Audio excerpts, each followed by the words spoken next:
Hello and welcome back to my channel. आज मैं बात करूंगी उन मॉम्स से जिनका अभी सी सेक्शन हुआ है या तो फिर अभी सी सेक्शन होने वाला है। तो आज मैं बात करने वाली हूं कि आफ्टर सी सेक्शन कौन से 6 काम है जो आपको बिल्कुल भी नहीं करना चाहिए।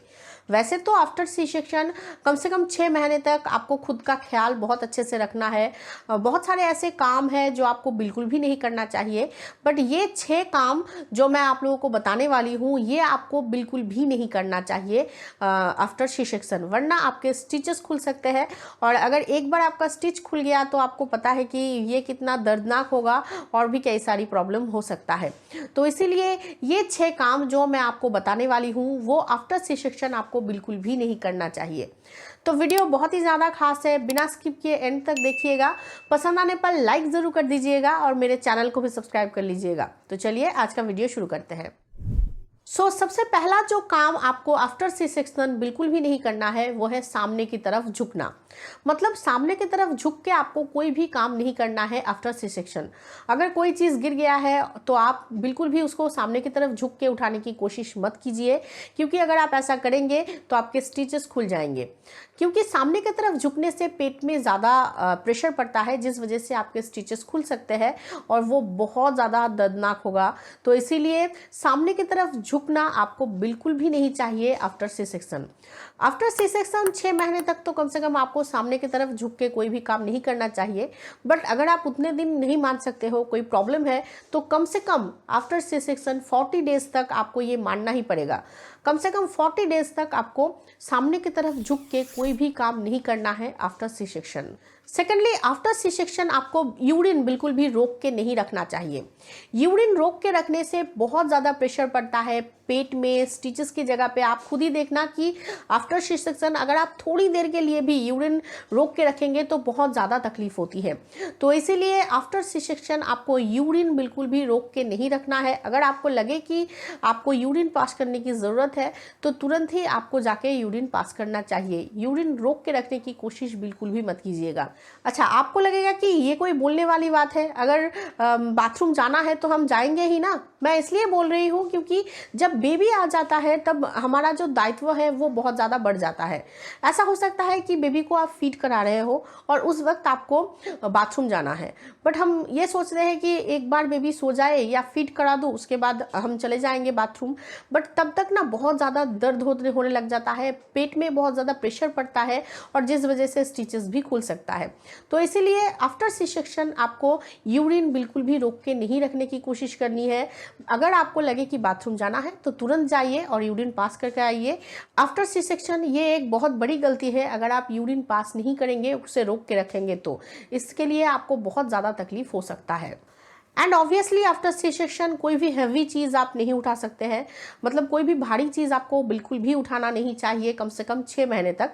हाँ, आप अपने बच्चे को ऑब्वियसली उठा सकते हो, बच्चे भारी नहीं होते हैं, बच्चे तो बिल्कुल क्यूट से होते हैं, वो हल्के ही होते हैं, तो बच्चे को आप उठा सकते हो। अपने बच्चे के अलावा कोई भी और भारी चीज़ या हैवी चीज़ आपको बिल्कुल भी नहीं उठाना चाहिए आफ्टर सी सेक्शन कम से कम 6 महीने तक। अगर आप उठाने की कोशिश करेंगे तो इसका जो फल है वो बहुत बुरा होगा, और ये मैंने खुद देखा हुआ भी है। मतलब मेरी एक फ्रेंड है, उसकी फैमिली में थोड़ा सा प्रॉब्लम था, तो इसलिए उसने आफ्टर सी सेक्शन मतलब कम से कम 1.5-2 महीने के बाद ही उसने एक भारी पानी से भरा हुआ बाल्टी उठाया था उसने, जिस वजह से उसको बहुत तकलीफ हुई थी। उसकी पेट में बहुत दर्द हुआ था, अंदर की तरफ की जो स्टिचेस है वो खुल गया था और उसको हॉस्पिटलाइज होना पड़ा था। उसको जो तकलीफ हुई वो अलग, उसकी बेबी को भी बहुत ज़्यादा तकलीफ हुई, क्योंकि माँ से अलग है तो उसकी बेबी को भी बहुत ज़्यादा तकलीफ हुई थी। तो इसीलिए आपको कोई भी भारी चीज़ आफ्टर सी सेक्शन बिल्कुल भी नहीं उठाना है।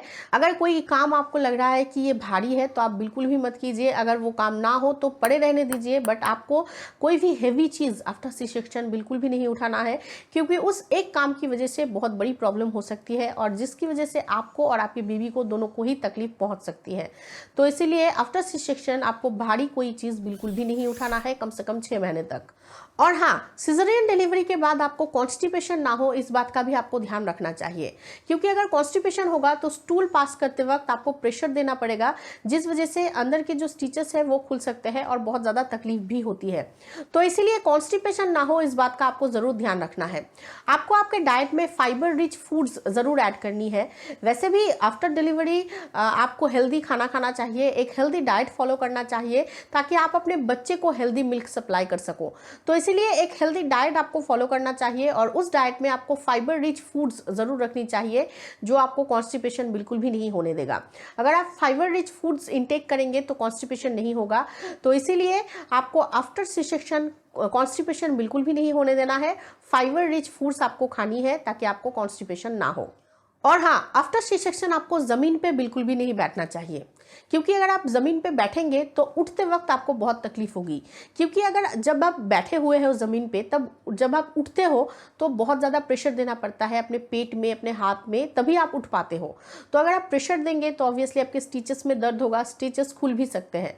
तो इसीलिए आपको ज़मीन पे बिल्कुल भी नहीं बैठना चाहिए आफ्टर सी सेक्शन। यूजुअली हम ज़मीन पे बैठते हैं खाना खाते वक्त, बट मैं बोलूँगी कि आफ्टर सी सेक्शन आपको टेबल में ही खाना खाना चाहिए कम से कम 40 डेज तक, ताकि आपको उठने में तकलीफ ना हो। क्योंकि अगर आप बैठेंगे तो एक तो बैठने के बाद भी बहुत ज़्यादा तकलीफ होती है आफ्टर सी सेक्शन, क्योंकि वो स्टिचेस ऐसी जगह पे होते हैं जहाँ पे बैठने के वक्त भी बहुत ज़्यादा तकलीफ होती है। अगर आप सामने की तरफ झुक के खाना खाए जाएंगे तब भी बहुत ज़्यादा तकलीफ होगी। तो इसीलिए आपको ज़मीन पे बैठ के खाना खाना तो बिल्कुल भी नहीं चाहिए कम से कम 40 डेज तक आफ्टर सी सेक्शन। मैं बोलूँगी आपको, आपके लिए टेबल चेयर ही बेस्ट होगा आफ्टर सी सेक्शन खाना खाने के लिए। ज़मीन पे बैठना आपको बिल्कुल अवॉइड करना चाहिए आफ्टर सी सेक्शन। इससे बहुत तकलीफ होती है, खास करके जब आप उठने जाते हो तब ज़्यादा तकलीफ होती है और स्टिचेस भी खुल सकते हैं। तो इसीलिए आपको आफ्टर सी सेक्शन ज़मीन पे बैठना बिल्कुल अवॉइड करना चाहिए। और अंत में मैं यही बोलूँगी कि आफ्टर सी सेक्शन आपको जुकाम ना हो, सर्दी ना हो, इस बात का भी आपको ध्यान रखना है।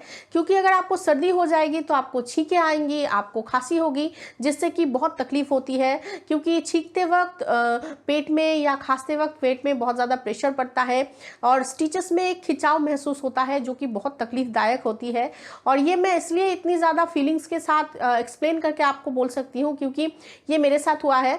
मेरे सी सेक्शन के 7 या 8 दिन बाद मुझे थोड़ा सा सर्दी हो गया था, तो मुझे छींकें आई और जैसे ही मैंने छींका मुझे ऐसा लगा जैसे स्टिचेस खुल गया है, पेट के अंदर की जो भी चीज़ें हैं वो बाहर आ चुका है और मैं अभी बेहोश होने वाली हूँ। मुझे इतनी ज़्यादा तकलीफ हुई, मतलब मुझे लगा कि मैं बेहोश हो चुकी हूँ। मेरे आंखों के सामने मुझे पूरा अंधेरा दिखाई देने लगा था, इतनी ज़्यादा तकलीफ हुई थी।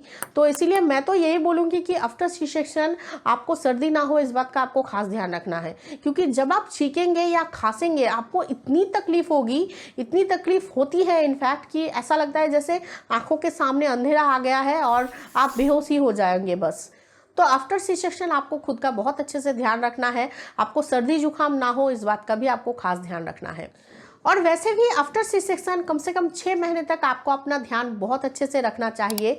आपको बिल्कुल डॉक्टर की बात सुन के चलना चाहिए, ताकि आप जल्दी जल्दी ठीक हो सको और अपनी बीबी का अच्छे से ख्याल रख सको। और वैसे भी ये 6 काम तो आपको बिल्कुल भी नहीं करना चाहिए आफ्टर सी सेक्शन, वरना आपके स्टिचेस खुल सकते हैं और उससे बहुत ज़्यादा तकलीफ होगी आपको भी और आपके बेबी को भी। तो बस आज के वीडियो में इतना ही। आई एम श्योर कि ये वीडियो आप लोगों के लिए हेल्पफुल रहा होगा। तो प्लीज़ इस वीडियो को एक लाइक ज़रूर कर दीजिएगा। मेरे चैनल को सब्सक्राइब करना बिल्कुल भी मत भूलिएगा और प्लीज़ इस वीडियो को ज़्यादा से ज़्यादा पेरेंट्स तक पहुंचाइएगा। Thank you for watching.